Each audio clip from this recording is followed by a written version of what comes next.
Hello and welcome to Tiny Desk Knitting with Emma. It's Tuesday morning and I am here to happily report that my whip challenge is actually going very well. As you can tell, I'm wearing one of the whips from last week. This is all done. I did have to take out one of the sleeves. It is like, fits perfectly. It's like really lightweight. This is a wool cotton blend. This is the Super Simple Summer Sweater by Joji Locatelli. It's linked in the show notes. Pattern is linked in the show notes. I don't have a Ravelry page for it. I guess I can make a Ravelry page. I did not knit this at the correct gauge. I used Wool Dreamer's Sauna, which is a half wool, half cotton yarn. It's fingering weight, but it's like not super thin. There's a lot of yardage in it because it's just like very lightweight. I don't know if you can say it's woolen spun because like, it probably is, but like half of this content is cotton, so I don't know like what the proper like way to explain how it's spun. Like I don't know how it's spun because they use cotton, and I feel like I have dark stuff under my eyes. It's like, is it makeup? I don't know. Whatever. Too late. Anyway, yes, this is intended to be knitted in Retrosaria Mungo, which is half wool, half cotton. But it's worsted weight. And the gauge, I think in the original gauge in the pattern is like 17 stitches or 17 and a half stitches over 4. I did it 20 stitches over 4. So not that different. I just like went up a size or 2 in the pattern because it's a circular yoke. So like there's not really any fancy shaping. You know, I measured the yoke before I split for the sleeves to make sure it was the length that I wanted it on my body. But otherwise I just followed like a larger size. I actually stopped. Monica and I were having a conversation about this last night. Monica's my best knitting friend. Because we were casting on a sweater together last night, which I wasn't intending to do, but then I was like way ahead of schedule and I was like, okay, fine, we can cast this on together. You'll hear all about this. It's a whole saga. But anyway, we were like joking about how like she follows every single direction to a T. Like if she like puts her sleeve decrease in the wrong place, she'll rip it back.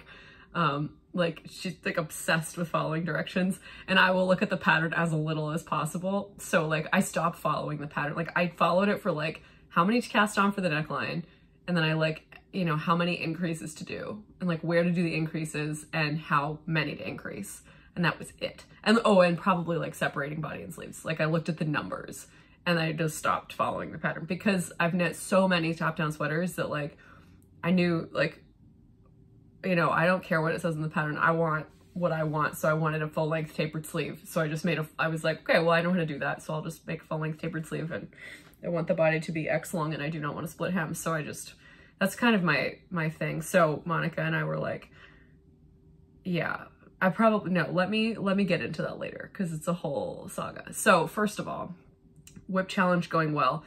I am way ahead of where I thought I would be because I went like crazy because I really wanted to cast on this sweater with Mon yesterday. And so I was like, well, I better power through 2 sweaters and a pair of socks. So now the only whips I have left from last time are like little accessories.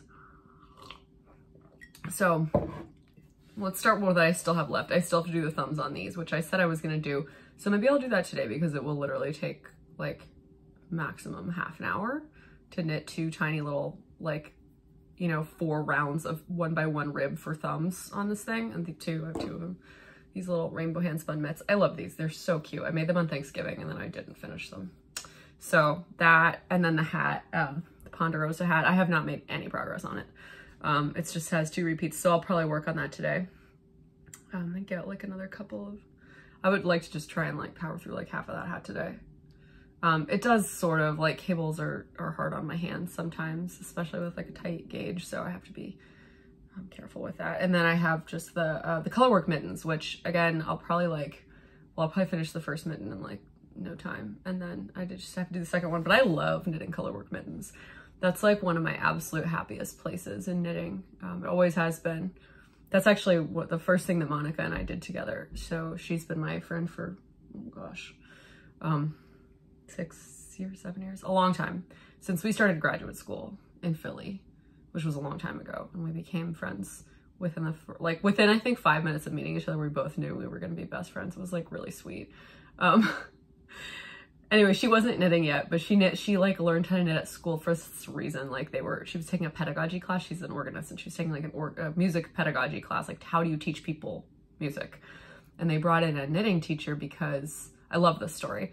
They brought in a knitting teacher because they wanted the students who were like trying to become teachers of the instruments that they were very good at to like have this experience with their hands. So they brought in a knitting teacher of doing something that they weren't good at, so they could kind of somewhat understand the like difficulty that some of their students would be having when they first pick up a new instrument, which like the person as an expert, as the teacher, doesn't have anymore. Like, they don't remember necessarily like when they first were learning their instrument, like how difficult it is. So I thought that was like such a brilliant idea of like learning vulnerability, you know, so that you can be more empathetic with your students, I guess.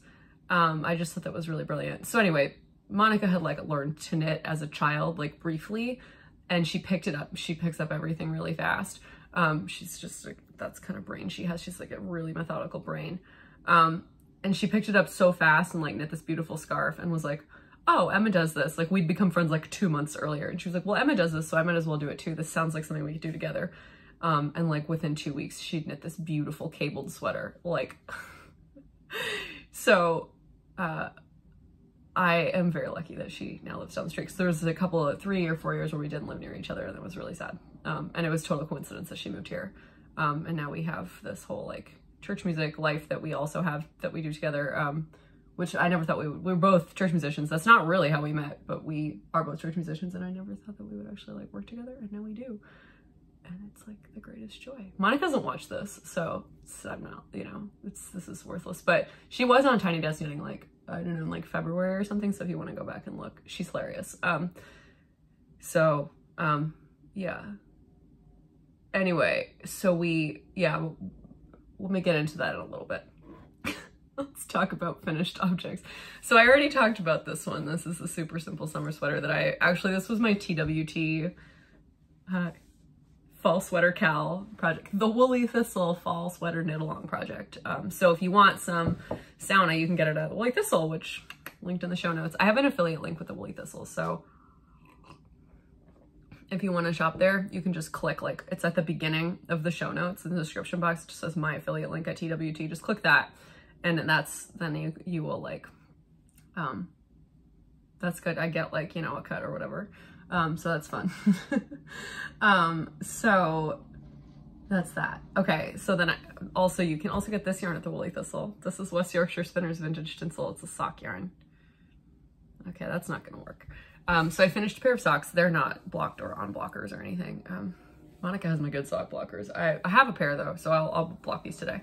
I was not intending them for them to be a gift. So, it doesn't really matter if I block them right away, but I probably won't give them away, at least not right now, because this is a pattern that I designed and I would like to like keep it to photograph, and then I can give them away. That's the rule. Once they're photographed, I can give them away, my socks, and if they're an original pattern. So like I just went through yesterday, I went through my like bag of socks that I have that I've knitted that are most of my own designs. They're either just vanilla, like, you know, DK, like ribbed socks that I knit for gifts that take like 5 minutes, or they're my own designs. And so I separated them into like, these have been photographed so I can give them away. These haven't been photographed, so they have to stay here until I like get my head in order to photograph them. But yeah, I am planning to actually release some more socks next year. Jordan and I are gonna have to sit down like in January and knock out like 6 or 7 patterns like at a time, like in January, and then we'll do it again in February, and then I'll have all of them ready to go. And then I can just release them and like not be worried. So yeah, I'm not like, nothing is a secret. I don't like that kind of thing. So if you want to knit these and you're an avid sock knitter, I did, you know, 64 stitches, 15 rounds of 2x2 rib. And then the sock pattern itself is knit 1 round and then knit 2, purl 2, 1 round. So it's just like a broken 2x2 rib, heel flap and gusset. Wedge toe, normal. So I'm not gonna spell that out for you, but if you like to knit socks and you want to have a go, please do. You can add them to my Ravelry page when I publish them eventually in like the next 10 years. No, I'll do it in the next year. So I'm thinking of calling these ones Mr. Darcy because they're so simple. It's just my Mary Bennett pattern. Oh, that's not released either, but my Mary Bennett pattern is just like this, but it spirals. It's very cool. But this is the same thing. And I've gone through all the Jane Austen women now, so I'm on to the men. So, or maybe somebody else. I don't know. Who do you think is a fun character in literary history who would like be this pattern? I don't know. I like to name my socks after, well, mostly Jane Austen characters because I'm named after a Jane Austen character. So, yeah, look at that sparkle. I said this on the Shopcast. If you watch the Woolly Thistle Shopcast, the glitter is not itchy. It doesn't, it's not like, I don't know how they do that. But I'll have Nitin take a look because he's a materials engineer. I'll be like, what is this made out of? Why is it not itchy? Nitin, he watches this. Nitin, what do you think this is made of? I'll let you look at it. I'll let you look at it when I see you, when you get back from Hawaii. But like, what is that? Silver stuff. And why is it not itchy? He might not be able to tell us. That's okay. He's allowed to not know everything. Okay. So that's that. I don't want to make this super long. And then I also finished this. So I just finished this morning. This is the Macaron Cardi by Espace Tricot. It's a free pattern on Ravelry. I'm not sure if this is totally done. So the way this is just a woolen mohair situation here. Again, free pattern, it's linked in the show notes. I used Mad Tosh, Eurosock, and Boomslang, which is not available anymore. But Mad Tosh Eurosock will be linked in the show notes. And then it's 100% wool. It's like a high twist sock yarn fingering weight, 100% merino superwash. And then mohair silk blend from Webs, which is just, I think it's colorway's Emerald or something. It's like 134 if you want to go numbers. And it's just a V-neck cardigan. But here's the thing, you can tell the button band is like, the way that the cardigan is designed, and I can tell you this because it's a free pattern, is that you slip the first stitch of every row, which means then that you have to pick up every single V along the edge. And that's actually not like really enough for like a proper button band. So technically I would do like 5 out of every 7. I would do way more than half. Like 4 out of 7 would be more than half. So like the button band along here, like it's fine along the back of the neck, but along the, like here, it's all bunched up.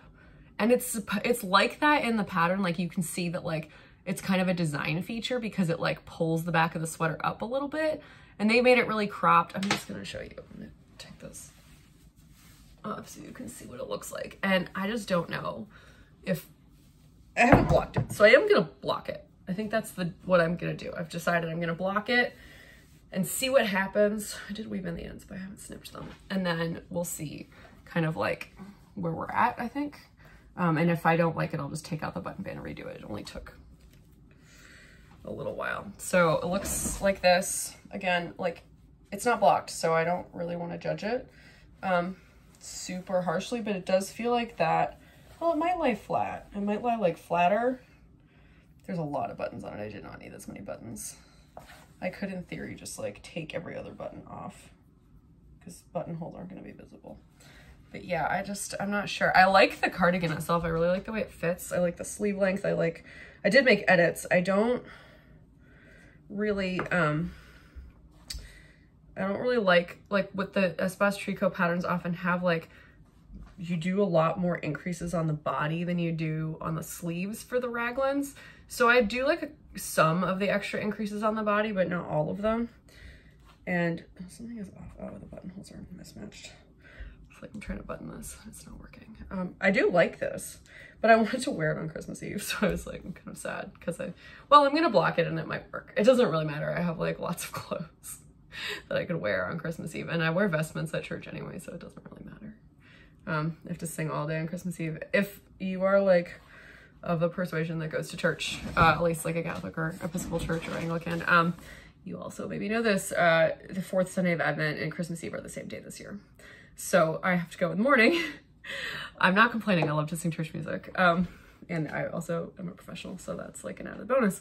But it's like we go for Mass in the morning at the normal time for Advent 4, leave and have lunch, come back at 4 p.m. and sing Christmas Eve, leave and have dinner, come back at sing Midnight Mass for Christmas Eve, leave and sleep, for 5 hours and come back in the morning and do Christmas Day Mass. And then I'm going home to Vermont. So hopefully, you know, weather permitting, there is supposed to be a big storm this week, but it's like in the next 2 days and not over Christmas. So really stinks for people who are traveling right now. And I'm like, my heart goes out to them. But I am hoping, like, I fly on like Christmas Day at like 3 p.m. back from Reagan to Vermont. So hopefully, fine. Church Music Christmas, as church musicians know, is December 26th. So that is the day that I will be celebrating Christmas with my family. Well, I grew up a church musician, and of course, and I like, for me, Christmas Eve is not a secular holiday. Like, I spent all of Christmas Eve at church growing up too. It's just now I sing at a church that's not in my hometown, so like, we can't have Christmas on Christmas. We have to have it the next day because I have to fly home on Christmas. So that's fine. You know, you have your holiday whenever you need to have your holiday. And I like am really happy. Like, I love church music. It's like my favorite thing in the world. I like it even more than knitting, which shocks some people. But yeah, it's just, yeah, that's who I am. Anyway, I digress. Other things that I finished this week before we get into this whole like saga of this new sweater that I haven't even revealed what the sweater is. I washed this, I applied and washed this woolen spun skein, and holy moly, this is like the nicest thing ever. So this is the Swartbles skein that this is my first long draw like project, my first long draw experience woolen spinning. I had like 6 ounces of Swartbles yarn, and I spun it onto 2 bobbins long draw, and holy mackerel, it's like super squishy. It's actually more even than I thought it would be. When I was plying it, I could tell, I was like, this is a balanced yarn. And I had no idea if it would actually come out balanced because this is my first experience with long draw. So I didn't know like how tightly I needed to ply it. I just kind of like went by sight, and I was like, well, it's also going to change when I wash it. So we'll see. And actually it turned out pretty great. Like, there's no such thing as a perfect hand spun skein, but I like this a lot. I am super, super happy with it. So I'm thinking of just like making a really squishy hat or something. Monica was like, no, make a sweater. And I was like, okay, everything with you is sweaters. Like, she doesn't like to make accessories. I like to make accessories, first of all, but also I was like, I don't have more of this. And she's like, okay, yoke. And I was like, maybe a yoke. Yeah, okay, fine. We'll see. I like it a lot. And it's like very special. It was my first long draw.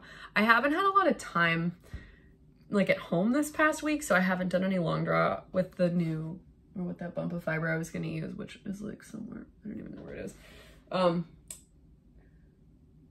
Yeah, the like coop worth that I had around somewhere. I like tidied a little bit, and now everything is missing. This is why my studio is always a mess, because I at least know where everything is. Anyway, and then I was making, I think last time I showed that I was making this 3-ply. Yeah, I did. So I was making a 3-ply, which I finished. Here it is. It's really fun. It's like you've got the like rainbow that's striping, and then you've got the gray and you've got the white. So it's all kind of like a marled fun time. It's not a huge skein. There's only like 200 yards on it, so I'm probably just gonna make like little shorty socks or something. But I really like it, and it's actually like almost a proper sock weight. The singles are really, really thin. I haven't washed this yet, but oh, it smells so woolly. Yeah, it's like 1-ply rainbow BFL that I just had like hanging around, and it was just not a lot of it. There was like, you know, I don't know, 25 grams of it probably. Applied with some Gotland roving. I had the gray, like the actual gray Gotland, and then the white I think is Cheviot, and that was just hanging around as well. So I just did 1-ply of each, and I'm happy with the way it turned out. So that's fun. I spun this on my electric spinner, my electric eel wheel. So that happened. And last time I was also talking about the Traveler shawl and how I wanted to knit the Traveler shawl, and I was like, well, I'll spin for it. I haven't dyed any yarn or fiber yet that like might go with the 2 bags that I showed you already last week, because I don't have time to spin those up before the holidays regardless. And then I'm gonna get another Hello yarn. I think it's Hello yarn. It's Hello yarn or Nest fiber. Yeah, I used to get Nest, now it's Hello yarn. I get the Hello Yarn Club. So I'll get another one at the beginning of January when I get back. So I'll probably just wait until then and see if whatever that one is goes with the 2 that I already have from Hello Yarn. And then even if it doesn't super go, I'll probably just do it anyway. If it really doesn't go, then I will dye my own fiber or wait till the next month. But I think probably they will, like, they tend to be fun and they all go together. This is my Tiny Desk Knitting 100 episodes mug that Nick got me when I hit 100. This is this is like the screen grab of me and my mom and my grandma recording Tiny Desk Knitting last Christmas. And then this is, I'm gonna like hide my like gross coffee stains. This is Nitin's favorite Tiny Desk. I don't think this is his favorite screenshot. He thinks this one's funny, but his favorite one is this one that he like took by accident, where I'm like sitting like this, going like this, and I look really sad, and he like will send it to me and put like, me when Illinois basketball loses again. Like, stupid, but it's really funny. Okay, so anyway, but I decided that I was like, what if I did a spin that like also could be for the Traveler Shawl, and I just make like 15 of them, and which I won't do.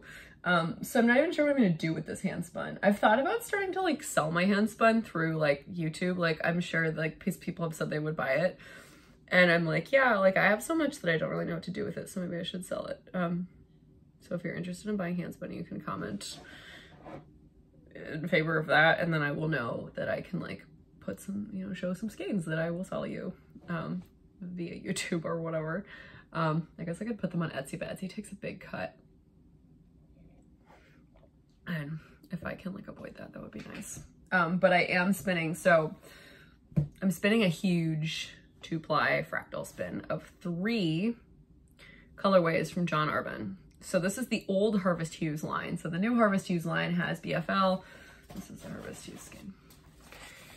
That, I didn't even have that here on purpose. It was just like, I have a huge pile of Harvest Hues minis and this on my desk for a future project that I think I talked about a couple weeks ago. This is the new Harvest Hues. So this is 33%.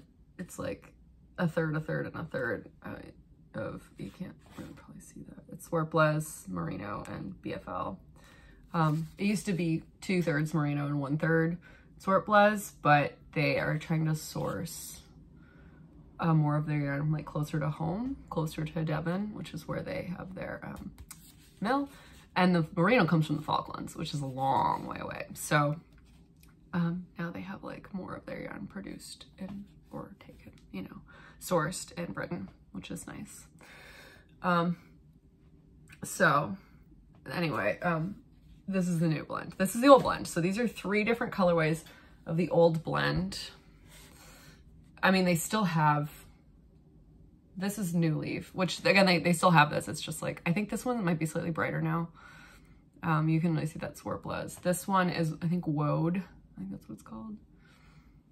It's like a teal with blue. And then this one was a special, but I think they do have a navy now in the line. They didn't have a navy before, but now I think they have a navy. So it was, I don't even know what it's called. It was a special. I think it was named after a butterfly, which was kind of funky. But these 3 together, I'm spinning as a fractal. This is the first ply. Looks like this. I'm just gonna hold this up. This is Louise, my e-spinner. She's an EEW 6.0. Oh, you can really see how shiny that is. It is so shiny. So shiny. That's the luster from the BFL, but also Merino tends to be shiny. The Swarpless dulls it a little bit, but there is a pretty high luster on this. So I'm like really excited about this. I think it's really beautiful. Again, I don't even know if I want to use it, but I'm just like excited to make something so pretty. It's going to be like 300 grams of yarn. That is an exorbitant amount of yarn, but I'm excited about it. So that'll be fun. Like it will be, this is probably my biggest spin to date. Well, maybe I did 300 of that Devonia spin for my mom's Christmas sweater quantity. But yeah, I maybe did I think that's 300 grams because it's going to be 400 total, but I still haven't done the one I was bobbing. She won't need it for a while. She's not even going to cast that on until 3 years from now, so it doesn't matter. But this is, I am like, as they would say in Devon, chuffed to bits with this. So I've been working on this a little bit every day. And mostly, obviously, I've been knitting, but like sometimes I wake up in the morning and I just want to spin, or before bed at night or something. Because I can spin in my bed with the e-spinner, which is my favorite thing. That's why I haven't been spinning on my wheels, is because I just like, when I'm home, I just want to sit in my bed. Like, I'm exhausted. So, you know. Excuse me. Okay. So this week I need to finish 3 accessories, which is no big deal. Probably finish up the little mitts today. Yeah, I'm just trying to kind of like zoom through some of this other stuff. Work is very light this week because the students are taking finals. So I go in for like the middle of the day, just in case anybody is like really freaking out. Poor students. Just to make sure they're okay. And most of the time I don't see anyone, but just it's like a just in case measure. Today is the chemistry exam, so the ones that everybody's really nervous about. So my heart is with them.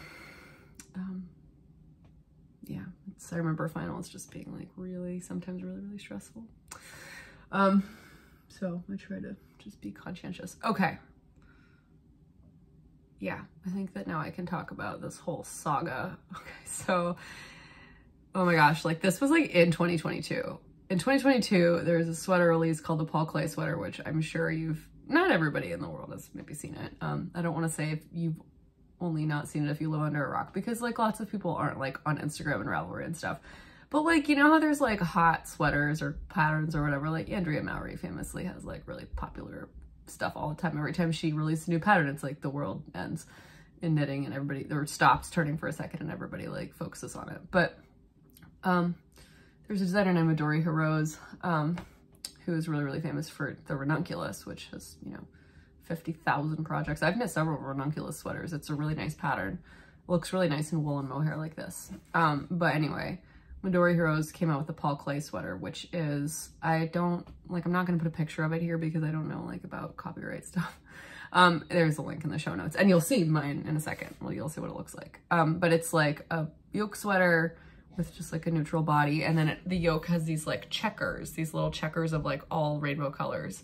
Like in the, you know, women's small, which is what I'm knitting or whatever, there's 18 different colors. There's 9 bands of alternating like a light and a dark color, and then there's like, you know, like they checkerboard down. And both Monica and I were like, we have to knit that. That's so nice. You know, when that pattern came out. And so we were like, well, we have so many leftovers like from various things. We used to knit all these mittens together, the colorwork mittens, like then we stopped knitting them because it took forever and we wanted to knit sweaters. We became sweater knitters, long story short.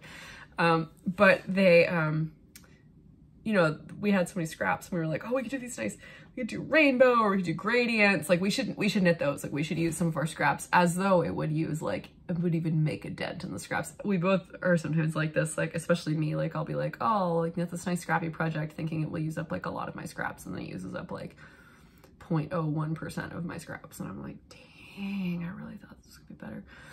But there's lots of projects that like actually are really good for scrappy. Like you could knit like a garter stitch blanket where you're holding like 3 strands together all the time and you're just swapping them out when they get, you know, when one of them runs out, you just add another color in or something.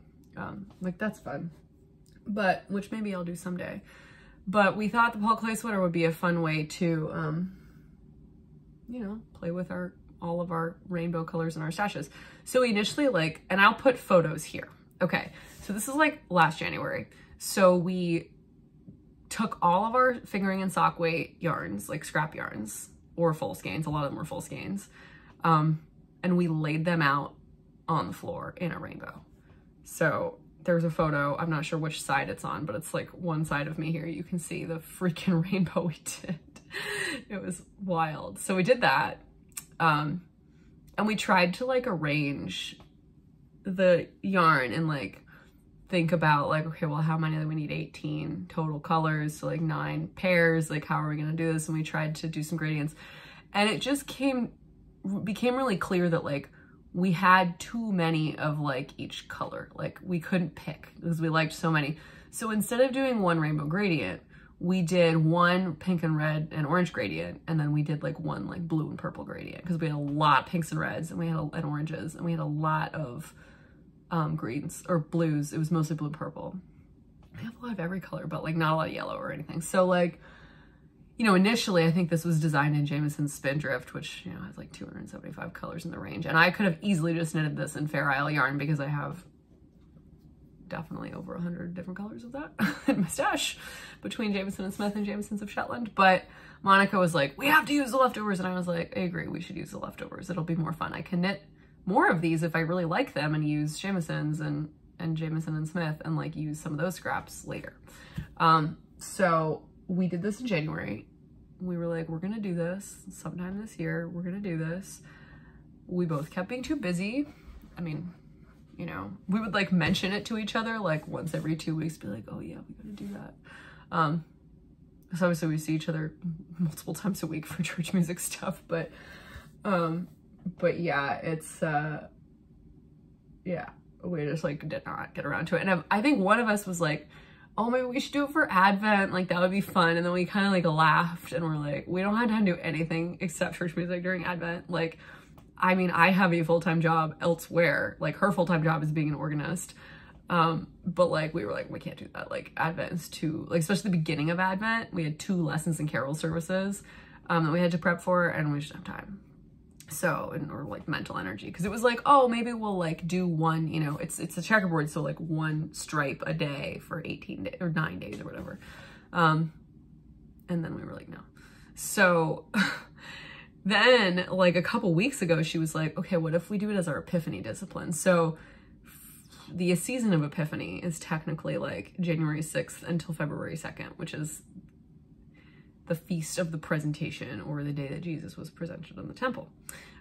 Monica and I do everything by the liturgical. Like, we're not like, you know, trying to sell you Jesus. We're just like, because we do church music, everything is like determined in our lives by the liturgical calendar, based on like, it's gonna tell you how busy we are basically.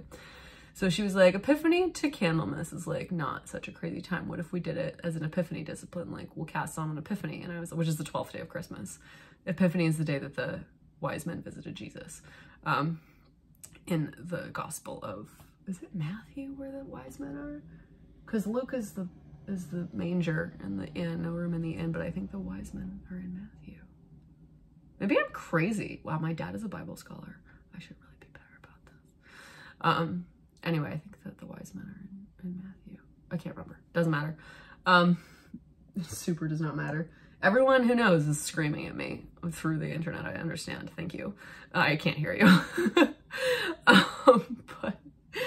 But then she was like, no, I'm going to cast on. It was like 3 days ago. And she's like, I'm going to cast on and I'm going to do the yoke.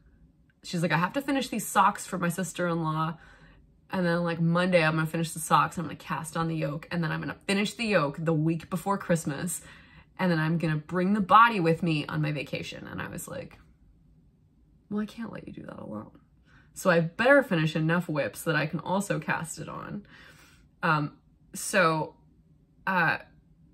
Saturday, she came over here because, well, I had to coach her through sock knitting. She called me like a bunch of times while like during the day while she was knitting the sock while I was like out doing errands, and like asked me these questions. And it essentially, she'd never knit a sock before, and she was using my pattern. And so my Kitty Bennett pattern. So she was essentially like, I don't know what I'm doing and this isn't clear. And I was like, okay. And then she would like read it out loud to me and be like, oh, just kidding, it is clear. And then she would just hang up the phone. Eventually she just came over because she was like, I need you to try this on because my foot is too big. So then we were like, okay, let's choose yarns for this. Like, let's go get the gradients out. They were in a bag. Both the gradients were like together in this bag. And we like have a photo from January that we took. And we were like, okay, let's rearrange them. Let's put them in order. Like, let's see if we still like it. Let's decide on our body colors. So much. So we did. And oh my gosh, we spent like an hour like on the floor of my studio right there, just like on our hands and knees, like switching things. Like, what if we'll do this? What if we did, swap that one for that one? Oh, the tone is a little different. Like, let's do that. And then we like decided who was going to do which gradient.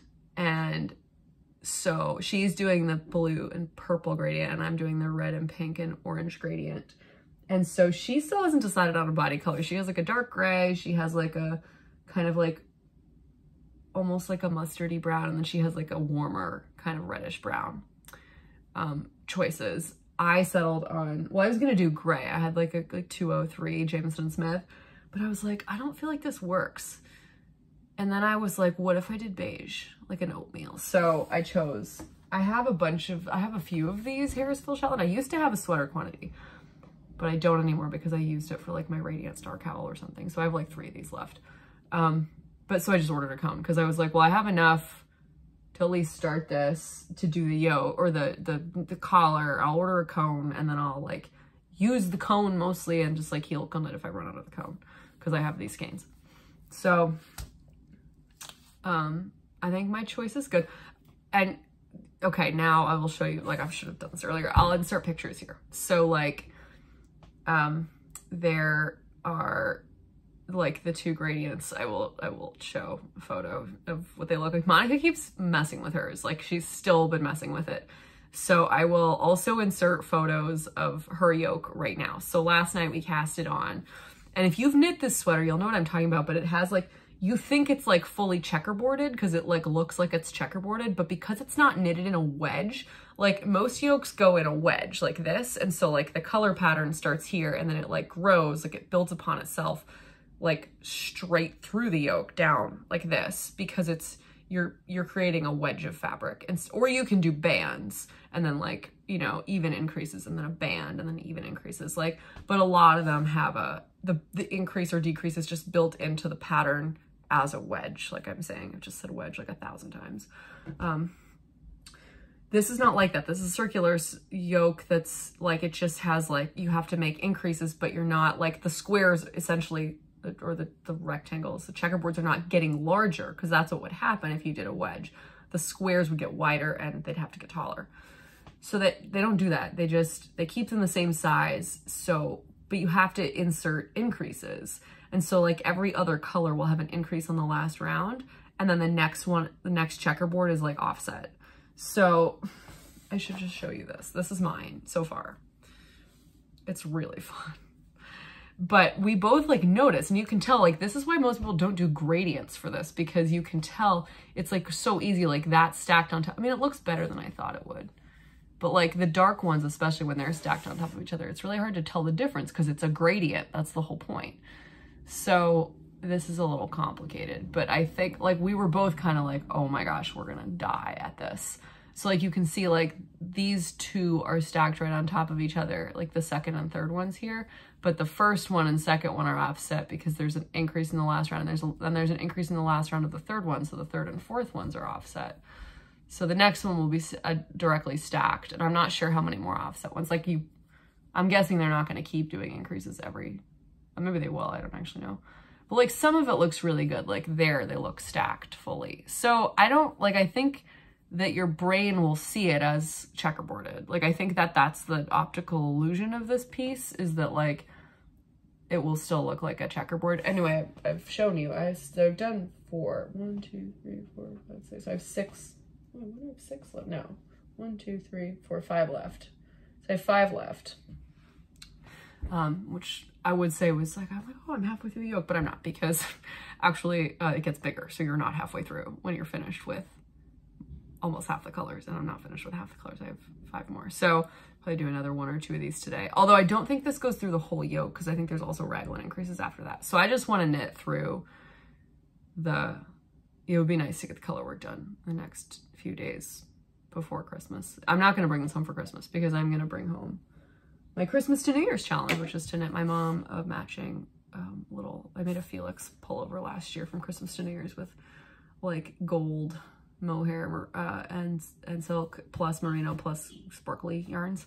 So I need to find the silver ones that my mom got the silver glitter, and she got that and she gave it to me so I could knit her a sweater. But I need to find the like dyed yarn that I got or that I made to go with it, the mohair and the merino somewhere around in one of these million giant plastic bags on my floor. I'm not sure which one. So that'll be fun. I have to find that in the next few days before I pack. So luckily, again, like I said, this is a really light week at work, so it's good. I'm just doing a little curriculum building for next semester and like, you know, spending time in the office just to, and getting just like reading. I read a lot of, read about psychology a lot as kind of professional development, because a lot of my job is sort of counseling students who are in not like acute distress, because if they are, then we go to the counseling center. I walk them there. But, you know, students who are in distress about something like their grades or whatever, because I work with students who are failing mostly, or having any kind of struggles. I'm a success coach technically, so I'm also an advisor. So I work with students who are having a hard time. Just with, you know, a lot of it's just about the transition to college, which is really hard for a lot of students. So yeah, we just kind of, you know, I do a lot of, you know, success building stuff, success skills, building success skills. So, but a lot of them, you know, we have to talk about bad grades and their disappointment. And so, yeah, a lot of my job is just sort of counseling students who are in some kind of distress. And so I read a lot of psychology textbooks just so I sort of understand their situations a little bit better. We can kind of, you know, talk through like, you know, situational, you know, problems. So, you know, read about counseling psychology, social psychology, personality psychology, a lot of that, which is nice. It's a nice part of my job. I like to learn things, and so I learned that.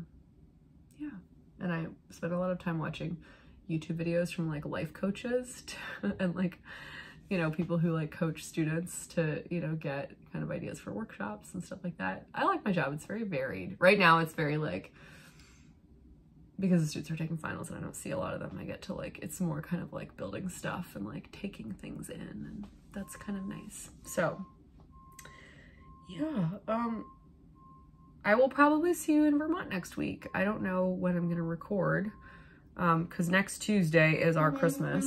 Oh, hello, garbage truck. Better not be right in front of my car, which is parked in front of the house. Sometimes we have a really narrow street, and sometimes there's like a garbage truck that's parked like right in front of where my car is parked, and I can't get out until I move it. If I'm lucky enough to get a spot on my street, which is rare. So yeah, I don't know when I'm gonna get to record next week. Hopefully my mom will be around, and Hobbs.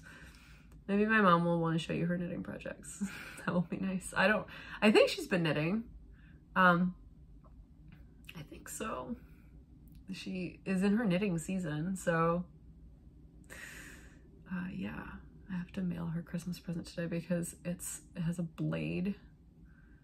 She doesn't watch this, so it doesn't matter. Sometimes she watches them like months later, but I got her some sewing supplies, and one thing includes a blade, and it's like a rotary cutter, so I don't know if it's like allowed in hand luggage. I'd rather not check a bag because like, it's probably fine. Like, I don't think a lot of people fly on Christmas Day, which is why my flight was so cheap. So like, I don't anticipate like really long lines at the airport security or anything, but like, I'm like slightly worried that there's gonna be like a line, and I probably won't get to Reagan until like 12:30 or 1. And I'm like, what if there's a line and my flight's at 3 and like, I have to check the bag and like, then I miss my flight or something.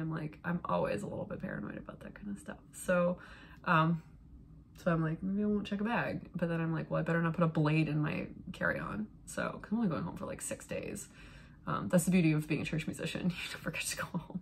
I could take a Sunday off. I'm taking a Sunday off in January to go to California with my brother. So I'm like, well, I'm gonna take 2 Sundays